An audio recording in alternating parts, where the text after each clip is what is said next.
Hi friends, welcome. This is VK Master. Today we learn about perfect tenses. Let us see the examples. Example 151, kissed. Present perfect tense. Rani has kissed the baby yesterday. The action is already completed when we are speaking. We use has form for third person singular. Third person singulars are he, she, it. Second one, past perfect tense. Raju had kissed the baby yesterday.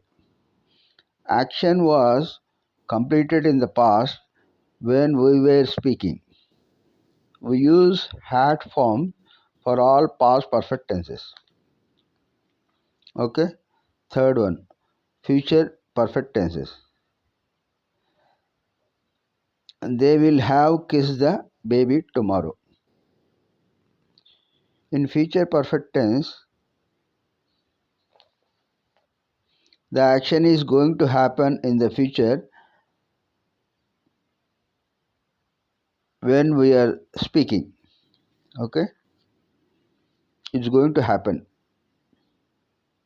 tomorrow at the time we are speaking.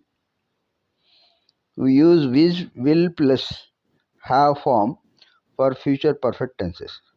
Okay. Thank you.